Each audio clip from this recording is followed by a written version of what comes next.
Cami Gore.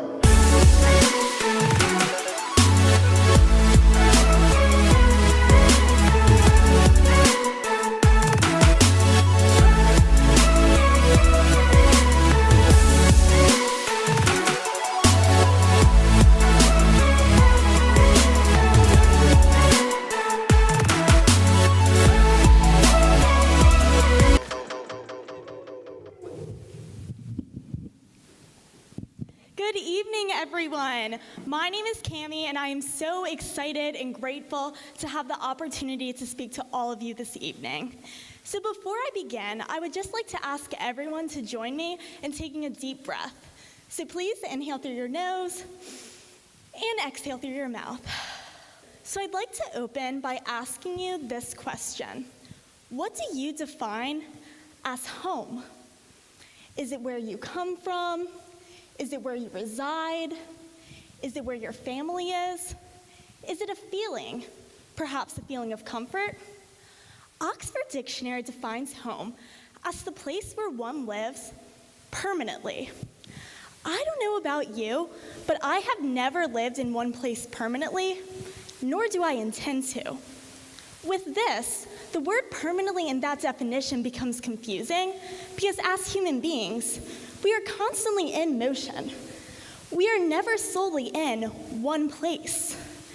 Going off of that, the dictionary defines at home as feeling relaxed and comfortable. So, do we need to be home in order to feel at home? Because if we need to be in one place permanently in order to feel relaxed and comfortable, well, that is virtually impossible. So if we go off of these definitions, we are left with two options. One, get used to feeling uncomfortable. Or two, understand where your home is. Home is a permanent place, and the only thing with you 24/7 is yourself. There was a quote by poet Cami Gore that states, "It was when I stopped searching for home within others and lifted the foundations of home within myself, I found there were no roots more intimate than those between a mind and body that have decided to be whole." Home is a permanent place, and it is found when the mind and body connect. Another key point that Gore touches on in this statement is the common mistake of searching for home within other people. It is impossible to establish comfortable and meaningful relationships with others until we have those within ourselves. So if home is achieved when the mind and body connect, how hard can that really be?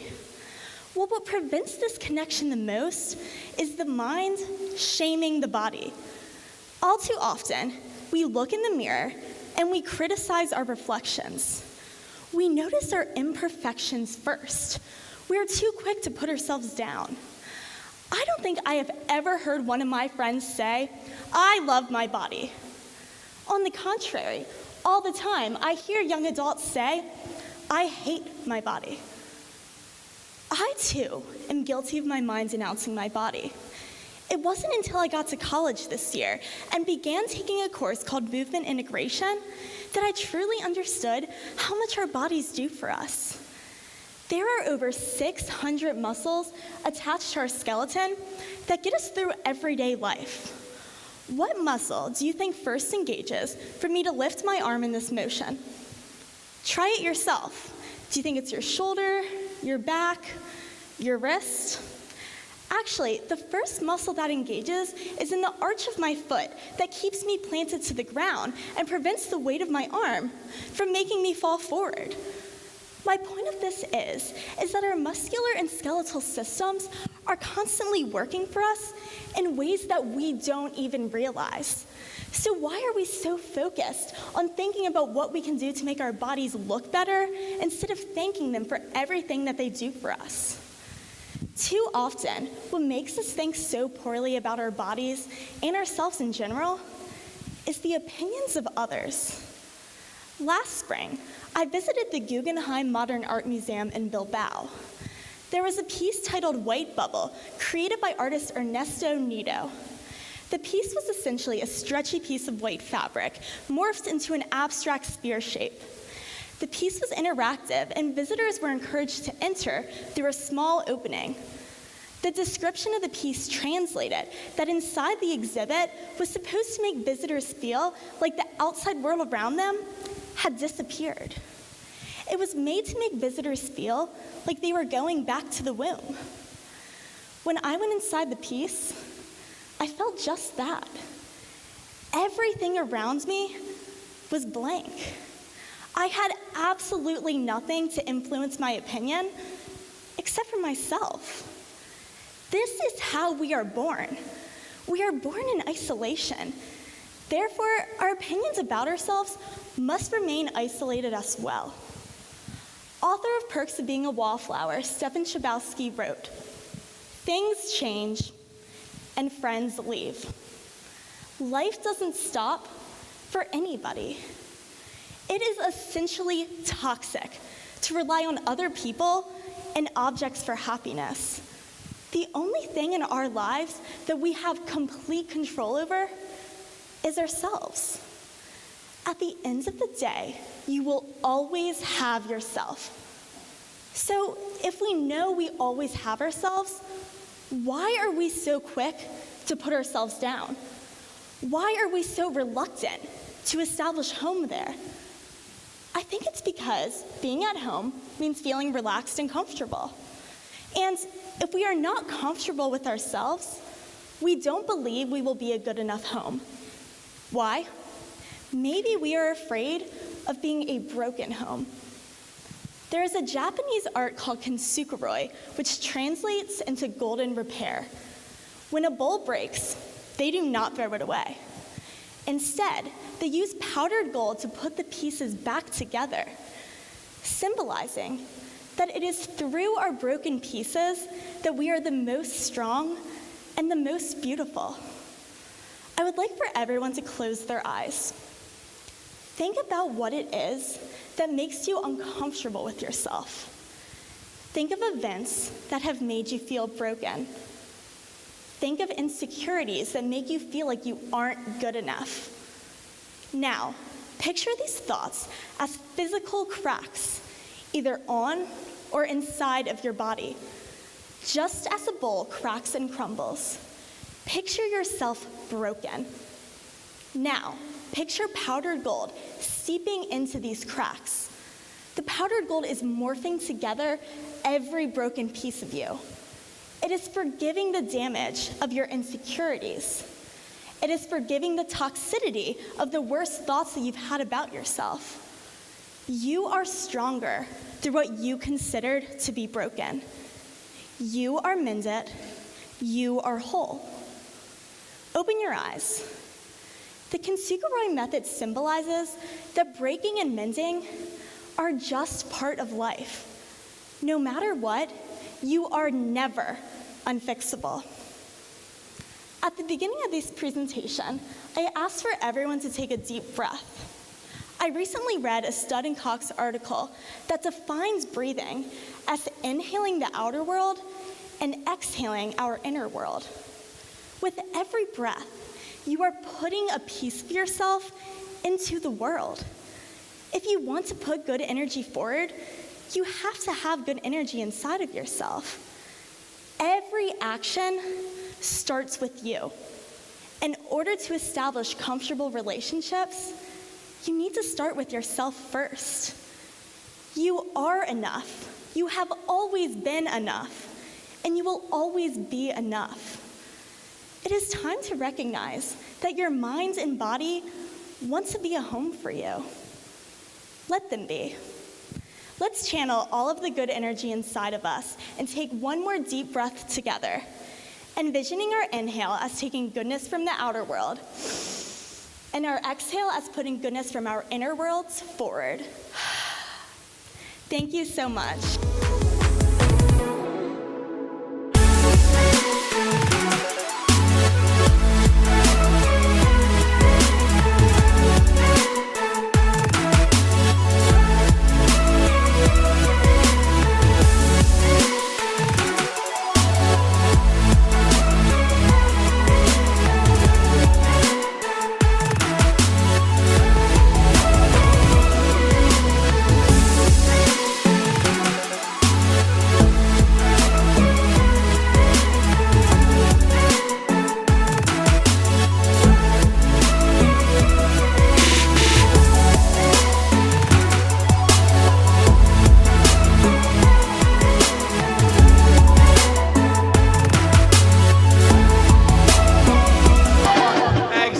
Excellent. Awesome. You guys having a good time? Yes. That was awesome. Thank you, Cami.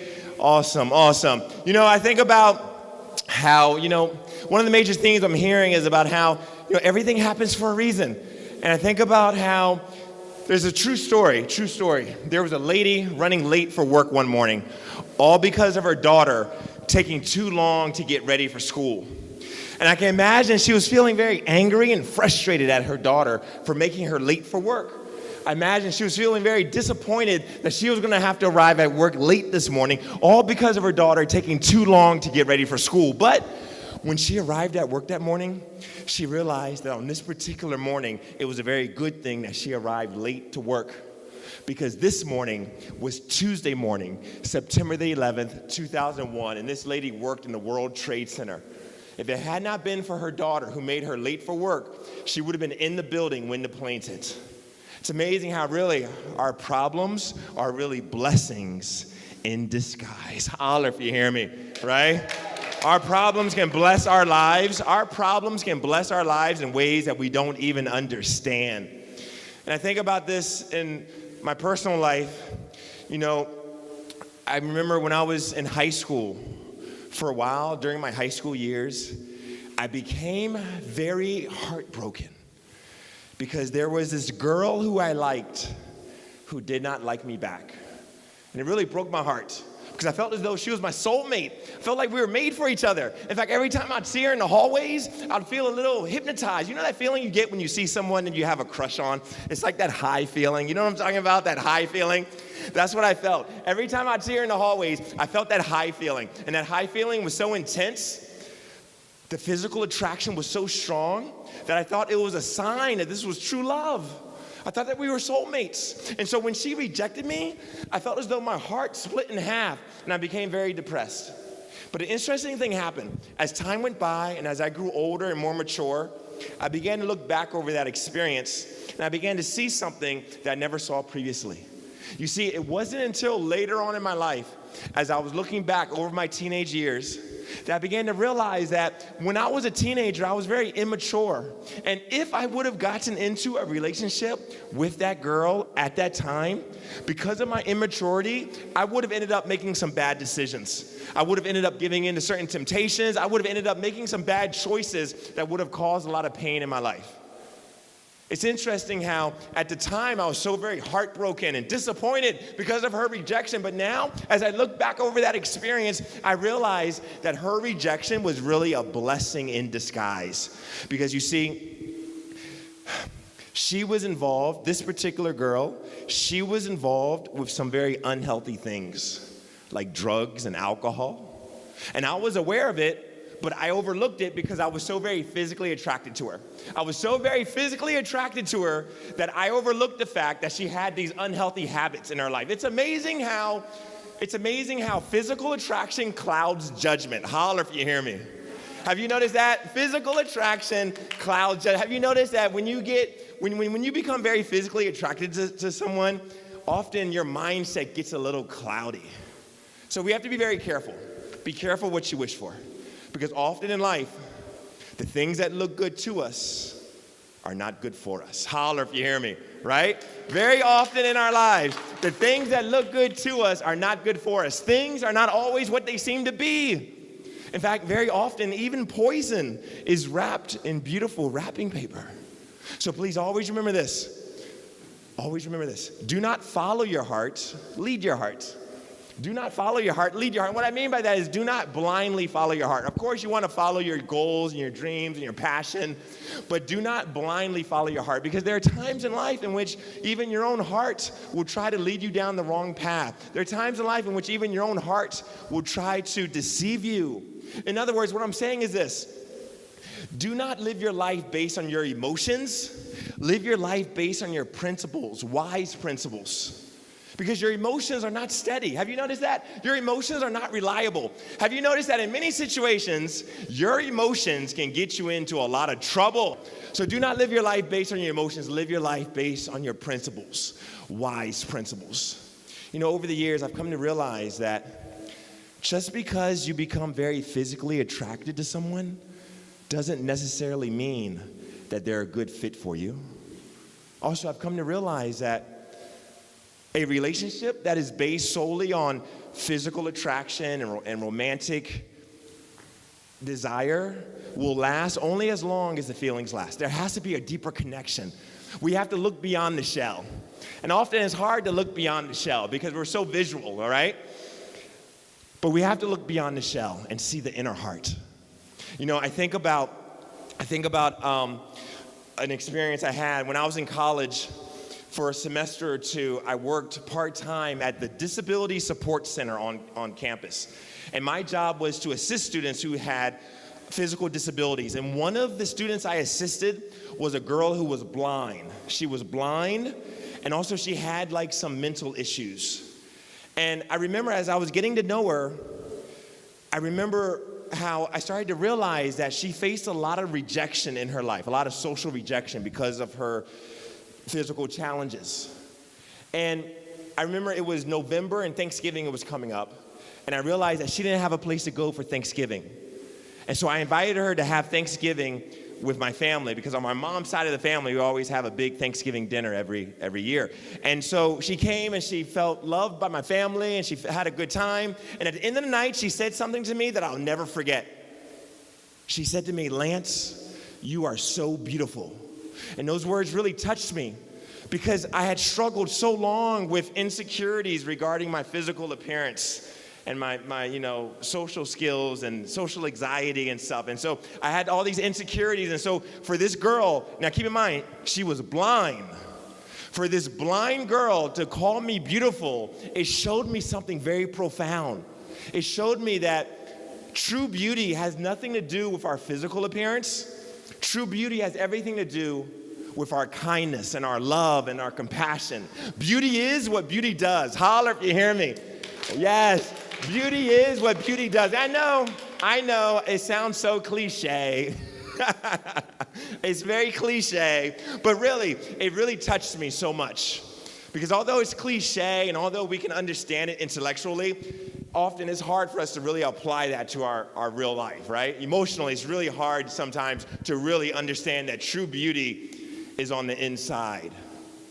But that experience, it really showed me that it's amazing. It made me feel so good, and it showed me that whatever we give to others always comes back to us multiplied.